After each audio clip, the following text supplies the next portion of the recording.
வீட்டுக்கு பின்னாடி இருக்கிற நிலத்துல சோளம் போட்டு இன்னையோட 4வது நாள். இன்னைக்கு தான் தண்ணி பாய்க்கிறதுக்காக ஆள் வந்திருந்தாங்க. சோளம் போட்டதுக்கப்புறமா ஒவ்வொரு நாளுமே ஒவ்வொரு வேலை நடந்துட்டு இருந்துச்சு. மிஷின் மூலமாக பாத்தி போட்டது எல்லாமே ஆள் கூப்பிட்டு அந்த கரையெல்லாம் சரி பண்ணாதான் நம்மளுக்கு சோளத்துக்கு தண்ணி பாயும் போது உடையாமல் தண்ணி பாயுன்றதுனால அதை சரி பண்ணிவிட்டு இன்றைக்கி தண்ணி பாய்க்கிறதுக்காக காலையிலே வந்துட்டாங்க. மோட்ரு போட்டதுலேருந்தே நானும் தம்பியும் ஃபுல்லாக தண்ணியிலே தான் விளையாடிட்டு இருந்தோம். நானுமே வெயில் அதிகமாக இருந்ததுனால வேர்க்கூரை எல்லாம் வராதுன்னு சொல்லிட்டு தம்பியை தண்ணியிலே விளையாட விட்டுட்டேன். அதுக்கப்புறம் மத்தியானத்துக்கு மேலே அவங்களுக்கு மோர் எல்லாமே கலக்கி கொண்டு போய் கொடுத்தேன். இந்த வாய்க்காலில் நடந்து போனால் கரையெல்லாம் உடையும்னு சொல்லிட்டு வாய்க்காலில் போகாதுன்னு சொல்லிட்டு நான் திட்டு வாங்கிட்டு இருந்தேன். ஆனால் கால் பயங்கரமாக சுட்டதுனால வாய்க்காலில் தான் போய் கொண்டு போய் கொடுத்துட்டு வந்தேன்.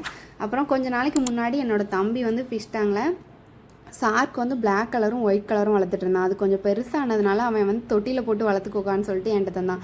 அதை நான் கிணத்துல போட்டுட்டேன். எங்களோட கிணத்து தண்ணி பயங்கர உப்பாக இருக்கும், கடல் தண்ணி மாதிரி இருக்கும். என்ன ஆகுதுன்னு தெரியாமல் தான் போட்டேன். ஆனால் இந்த 2 ஃபிஷ்ஷுமே நல்லா பெருசாக வளர்ந்துருச்சு. இந்த ஒயிட் கலர் ஃபிஷ் மட்டும் ஈஸியாக நம்ம பார்க்க முடியும். ஆனால் அந்த பிளாக் கலர் எப்பயாச்சும் தான் தெரியும். இந்த வீடியோ பிடிச்சிருந்தா